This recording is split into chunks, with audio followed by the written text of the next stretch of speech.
meu nome é Iris e hoje sejam muito bem-vindos à História da Matemática. Hi, my name is Iris, I'm 10 years old. I live in Rio de Janeiro. I'm shy and very, very happy, and I love English, dance, and my passion, math. Eu tive uma inspiração para fazer esse TED, que foi exatamente esse livro, A Fascinante História da Matemática, onde conta a história da matemática. E eu abri os meus olhos para saber de onde vem aquilo que eu gosto. Os registros matemáticos começaram na Idade da Pedra Lascada, na pré-história, onde os humanos começaram a produzir materiais para ajudar na caça, na pesca e em outras atividades. Nessa época, a simetria era muito presente nessas artes. Os seres humanos começaram a ficar sedentários e eles tiveram moradias. Para enfeitar os vasos de suas moradias, eles fizeram os frisos. Os frisos também retratam a evolução da matemática geometricamente. Isso começou lá na Mesopotâmia. Aqui eu trouxe 7 categorias de frisos que eles são divididos, um exemplo de cada. Na Grécia Antiga, eles começaram a praticar a pecuária. Com isso, para contar cada animal, eles usavam uma pedra. Eu vou dar um exemplo de rebanhos de ovelhas. Para cada ovelha era uma pedra. Depois, para diferenciar as ovelhas de cavalos, por exemplo, eles usaram as fichas de argila. Cada ficha representava um tipo de animal. Por exemplo, uma ficha representava a ovelha e a outra ficha representava os cavalos. E eles pensaram, como podemos nomear isso? Então surgiu a palavra calculi, e a nossa palavra cálculo vem exatamente dessa palavra. Mas os rebanhos foram começando a crescer e a se reproduzir. Então se criaram os primeiros números, porque pedras e argilas já não estavam mais bastando. Literalmente os primeiros números são na primeira foto. Naquela época a base não era base de 10, era base de 60, chamada assim sessentena. A bolinha 10, que representava o número 10, acrescentada a um outro símbolo, por exemplo, o 60, multiplicava por 10. Com a chegada da escrita cuneiforme, esses símbolos mudaram, mas com a mesma ideia. No final, só ficou o canto e o prego, que foram esses circulados. Com o Egito, nós encontramos a invenção da corda. Parece simples, mas naquela época não era. Eles criaram a corda quando surgiu a necessidade de fazer círculos, linhas e ângulos retos perfeitos para as construções. Os círculos perfeitos eles faziam como? Eles prendiam em uma estaca a ponta da corda em uma estaca e giravam. A linha era mais fácil. Eles prendiam em 2 pontos e tinha a linha perfeita. A pergunta era como fazer o ângulo reto perfeito. Uma das primeiras ideias deles foi juntar 2 círculos perfeitamente e traçar a linha também perfeitamente entre eles, formando assim o ângulo reto. Mas isso nunca daria certo, porque e se os círculos não tivessem cruzados perfeitamente ou as linhas traçadas perfeitamente? Então, eles tiveram a ideia de fazer um triângulo, e é o triângulo 345 que conhecemos. Esse triângulo é formado por 12 nós, e cada lado dele tem 3, 4 ou 5 espaços, por isso esse nome, 345. Entrando na era dos grandes pensadores, nós temos o primeiro deles, Tales de Mileto. Lembrando que aqui eu não vou falar tudo o que eles fizeram para a matemática, somente as principais coisas que eles fizeram, porque se eu citar tudo, dá um TED inteiro para cada pensador. Então, e eles não foram só matemáticos, eles foram filósofos, astrônomos, então não tem como eu citar tudo aqui. Mas voltando, Tales de Mileto escreveu o Teorema de Tales e ele mediu a pirâmide por um bastão. Como assim mediu a pirâmide por um bastão? Ele recebeu esse desafio de medir uma pirâmide muito alta, mas naquela época não tinha materiais para medir algo tão alto assim.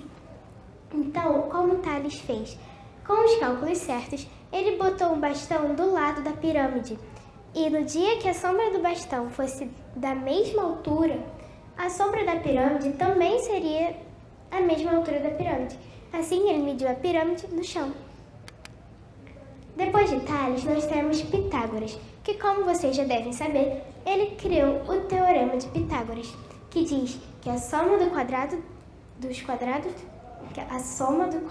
catetos é igual à hipotenusa ao quadrado. Eu trouxe aqui uma representação disso, mas existem diversas. Existe um livro, por exemplo, com 100 representações do Teorema de Pitágoras. Depois dele, nós temos Platão.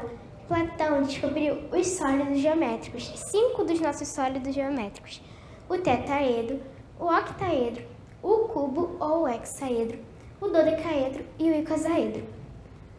Vocês querem saber uma curiosidade sobre o icosaedro? Ou melhor, sobre a bola de futebol? Ela nada mais é do que um icosaedro truncado, ou seja, é como se tivéssemos cortado os vértices do icosaedro, pintado de preto e enchido. Você lembrou disso? Exatamente, a bola de futebol. Voltando, nós temos Arquimedes. Arquimedes descobriu o número π. Como ele fez isso? Ele supôs que a área de um círculo fosse π. Em seguida, ele botou dentro de um quadrado que tinha área 4. π foi menor que quadrado, ou seja, π é um número menor que 4. Em seguida, ele botou um losango de área 3 dentro do círculo e ficou menor, ou seja, π era um número entre 3 e 4. Assim, ele foi aumentando o número de lados, até que chegou a um polígono de 96 lados e ele continuou aumentando, até que Arquimedes descobriu o número 3,14. Depois, os outros matemáticos descobriram outros números de π, mas até hoje não se sabe todos, porque π é infinito. Uma curiosidade, que não é legal, mas é uma curiosidade sobre Arquimedes, é que ele foi morto em uma guerra. Como ele estava em uma guerra e foi dada uma ordem: não matem Arquimedes, ele pode ser útil. Arquimedes tinha círculos desenhados no chão e um homem do outro país pisou em um desses círculos. Arquimedes ficou tão bravo que ele começou a reclamar. E o homem ficou mais bravo ainda e ele enfiou a espada em Arquimedes. E essa foi a triste morte dele. Aprofundando mais sobre o número π, ele é um número decimal infinito. E o dia do número π é o dia 14 de março. Isso vem do inglês, que o mês vem antes do dia. E 14 de março em inglês fica 3 do 14. E o número π é realmente 3 do 14 e vai para o infinito. O π serve para medir a área de um círculo, que é π vezes raio ao quadrado. Depois do número π, nós temos os números positivos e negativos. Eles foram descobertos lá na dinastia Han, em um livro dessa época. E era exatamente assim: os palitinhos vermelhos representavam o dinheiro que nós temos e os palitos pretos representavam as nossas dívidas. Uma curiosidade é que os números positivos e negativos foram aceitos depois da aceitação do zero, que já foi bem difícil. Depois disso, nós temos o número φ. Na verdade, o φ sempre existiu. A prova disso é que ele está presente no universo, nos furacões, nas conchas, nas flores, entre outros lugares da natureza. Os gregos já usavam o número φ nas suas construções e até a Mona Lisa tem o nosso número φ.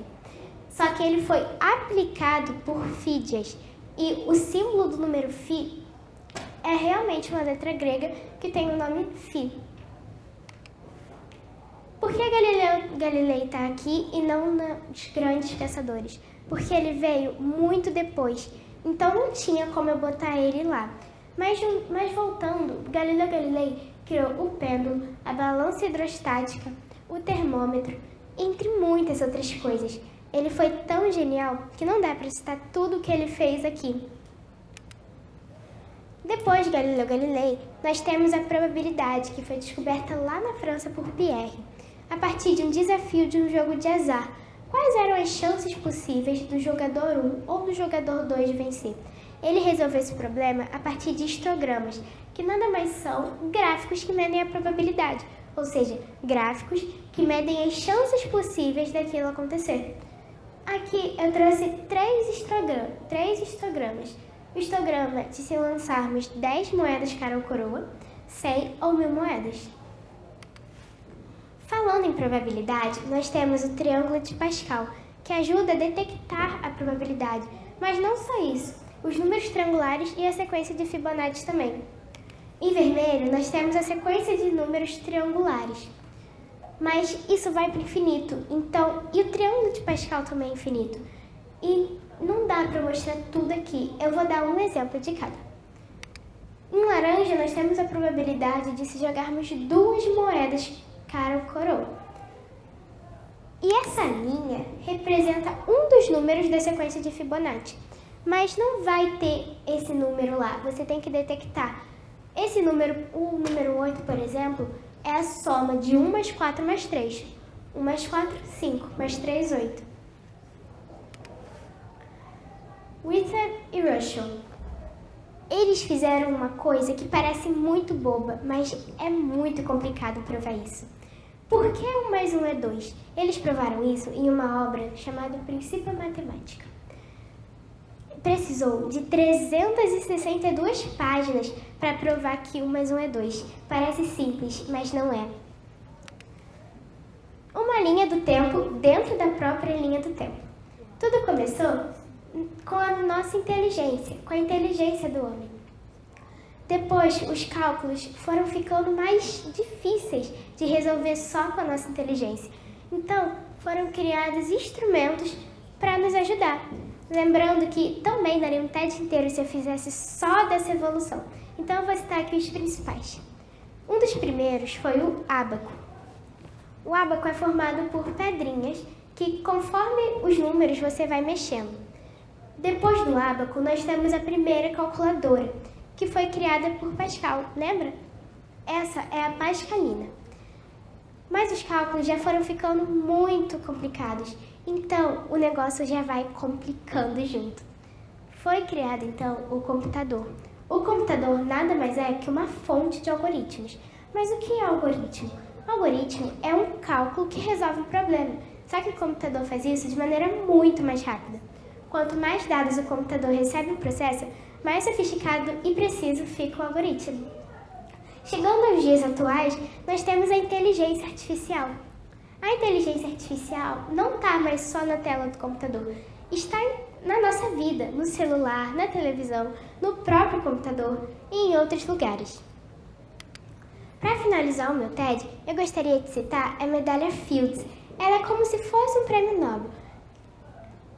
Ela está presente no Congresso Internacional de Matemática, que os matemáticos se reúnem de 4 em 4 anos. Nela tem o rosto de Arquimedes e uma frase. Traduzida fica: superar os limites da inteligência e conquistar o universo. Thanks! Muito obrigada por sua atenção.